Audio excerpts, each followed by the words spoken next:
जब तुम्हारी भैंस को मैं खोल कर ले गया तो अचानक ही उस रात 4 खौफनाक आदमी मेरे सामने आए। मैंने आज तक ऐसे इंसान नहीं देखे थे। मैं उन्हें देखकर खौफ से कांपने लगा। तो वो लोग मुझसे कहने लगे, आइंदा अगर इस भैंस की तरफ आंख उठाकर भी देखा तो हमसे बुरा कोई नहीं होगा। तुम्हारा क्या अंजाम होगा ये तुम भी नहीं जानते हो, समझे। आइंदा इस भैंस की तरफ आना भी नहीं, और जिस तरह इसे उठाकर ले आए हो उसी तरह वैसे ही साथ खैरियत से बिना नुकसान पहुंचाए इस अमानत को इसके अमानतदार तक पहुंचा दो, यानी इसे वापस वहीं पर छोड़ कर आओ जहां से लेकर आए हो। अब मैं उनसे बहुत ज़्यादा घबरा गया था, इसलिए मैंने रातम रात ही, जिस रात मुझे वो लोग चमका कर गए, धमका कर गए, मैं उसी रात आकर तुम्हारी भैंस तुम्हारे घर की दहलीज पर छोड़कर चला गया।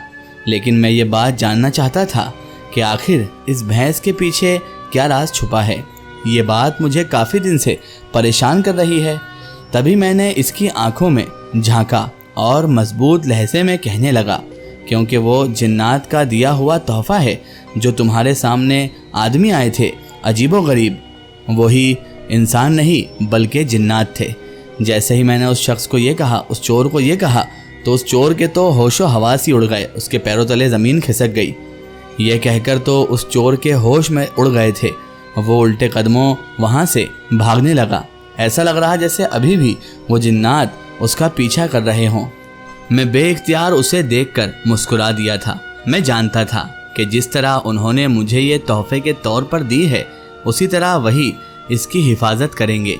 आज मैं अपनी भैंस को हकीम के पास लेकर जा रहा था, क्योंकि मुझे ऐसा महसूस हो रहा था जैसे वो हामिला है। ऐसा लग रहा था जैसे अब फल मिलने वाला है और फल मिलने का वक्त आ गया है। इतनी जो मैंने मेहनत करी थी उसके फल मिलने का वक्त हो गया है। जैसे ही मैं उसे हकीम के पास लेकर गया, उसने देखते ही कह दिया कि तुम्हारी भैंस तो हामिला है। ये सुनकर मेरी खुशी की अब इंतहा न रही। मैं बहुत ज़्यादा खुश हो रहा था। अब ये मुकम्मल तौर पर जवान हो चुकी थी। फिर जब 3 महीने बाद ही इसने 2 खूबसूरत भैंस के बच्चों को जन्म दिया तो जैसे मेरी किस्मत ही बदल गई, क्योंकि ऐसा होता नहीं था जैसा इस साल हुआ था। इसने 3 महीने में ही 2 बच्चों को जन्म दिया। जैसे मेरी किस्मत ही बदलने वाली थी। अब आने वाले 2 साल मेरे लिए बहुत ही खूबसूरत साबित हुए थे, जब मेरा बाड़ा भैंस से भर चुका था, जिसमें बछड़े भी थे और भैंस भी थी। दिन ब दिन मेरा कारोबार अब खूब इजाफा हो रहा था, बढ़ते जा रहा था। हर कोई मुझसे भैंस खरीदना चाहता था, चाहे वो बच्चा ही होता। मैं भी उन्हें बेचकर खूब पैसे कमा रहा था, क्योंकि मुझे पता था कि मेरे पास जो भैंस की नस्ल है वो किसी के पास भी नहीं है। क्योंकि ये इंसानी दुनिया की होती तो मैं दावा भी नहीं करता, लेकिन ये इंसानी दुनिया की भैंस थी ही नहीं। मैं अब खूब पैसे कमा रहा था। अब बेटी की शादी की तैयारी की और मैंने कोई कसर ना छोड़ी उसमें भी, क्योंकि अब मेरे पास इतना मालो दौलत था कि मैं आपको बयान भी नहीं कर सकता। मैंने अपनी बेटी का शानदार जहेज बनाया तो सब लोग देखते रह गए थे। वो ख़ानदान वाले जो ये कहते थे कि तू बर्बाद हो गया है, अब तो इसका ख़ानदान कभी आबाद नहीं होगा, तू कभी कुछ नहीं कर पाएगा, तेरा तो बर्बादी का वक्त चल रहा है, तू निकम्मा है, निकम्मा ही रहेगा, तू कुछ नहीं कर सकता। ऐसे जो ताने मुझे मारा करते थे वो लोग मेरा कारोबार देखकर दंग रह गए थे। कहते थे इसका कारोबार बिल्कुल ठप होकर रह गया है। लेकिन वही लोग अब मुझसे मिलने को तरसने लगे थे।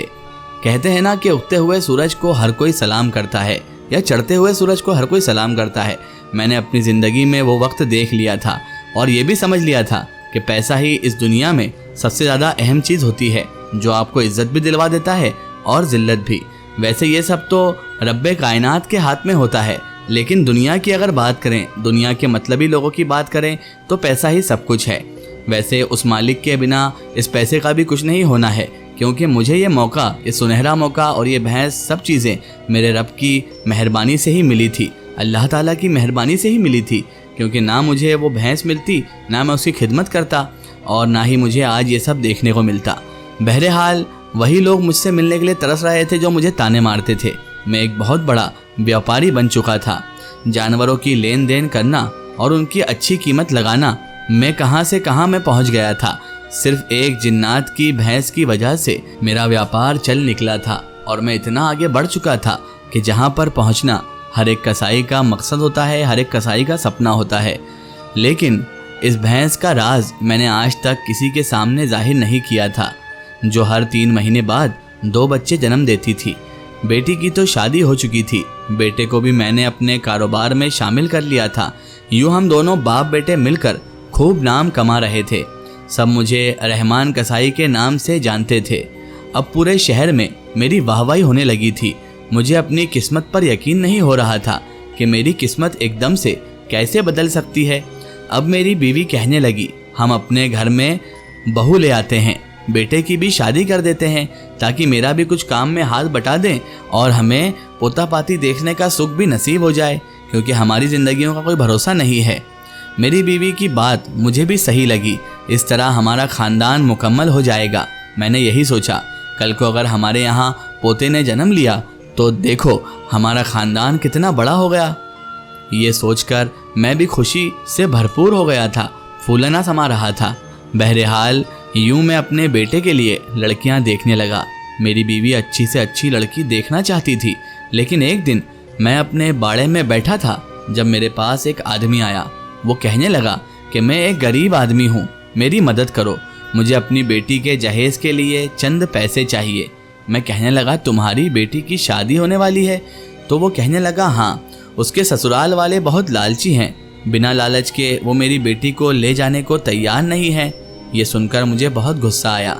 मैं कहने लगा, ऐसे लालची लोगों में अपनी बेटी की शादी करके उसे बर्बाद ना करो, खुदा के लिए उस पर रहम खाओ, क्योंकि तुम्हारी बेटी को वो हमेशा लालच की नज़र से ही देखेंगे और कभी भी वो लोग तुम्हारा भला नहीं चाहेंगे। इतना मेरी बात समझ लो। मेरी बात सुनकर वो शख्स कहने लगा, मैं गरीब आदमी हूँ साहब, मैंने सुना था कि आप बहुत बड़े दिल वाले हैं, सबकी मदद करते हैं, इसलिए मेरी भी मदद करें। अब मैं अपनी बेटी का रिश्ता नहीं तोड़ सकता, वरना उसकी ज़िंदगी बर्बाद हो जाएगी। तो मैंने उससे कहा, तुम रिश्ता तोड़ो या ना तोड़ो, लेकिन तुम्हें वहाँ शादी नहीं करने दूंगा। अच्छा एक काम करो, तुम रिश्ता तोड़ दो, क्योंकि मैं भी अपने बेटे के लिए लड़कियाँ तलाश कर रहा हूँ। अगर तुम बुरा ना मानो तो तुम्हारी बेटी का मेरे बेटे से निकाह कर दो, उससे शादी कर दो। मैं अपने बेटे के लिए तुम्हारी बेटी को शादी करके लेकर जाऊंगा। वो मेरी बात सुनकर हैरान रह गया था। कहने लगा, मेरी बेटी की ऐसी किस्मत के इतना बड़ा कारोबारी आदमी, इतना अमीर ख़ानदान मेरी बेटी के नसीब में है? मुझे यकीन नहीं आ रहा साहब। तो मैंने मुस्कुराते हुए उससे कहा, अब यकीन कर लो, तुम्हारी बेटी रुखसत होकर हमारे घर ही आएगी। ये सुनकर वो खुशी खुशी चला गया था। दूसरे ही दिन मैं उसका रिश्ता मांगने चला गया। मैंने देखा लड़की बहुत खूबसूरत थी, लेकिन उनका घर टूटा टूटा हुआ था। वो लोग इंतहाई गरीब लग रहे थे। फिर मेरी बीवी कहने लगी, ये कैसे लोगों में तुमने रिश्ता कर लिया? देखो ये हमारे बराबर के नहीं हैं। तो मैं उससे कहने लगा, खातून अपना वक्त मत भूलना, हम भी पहले ऐसे ही गरीब थे, लेकिन वक्त ने करवट बदली और हमारे हालात अच्छे हो गए, इसलिए हमें दूसरों का भी एहसास करना चाहिए। इसका एक स्टोरी हम देखेंगे इसके अगले पार्ट में।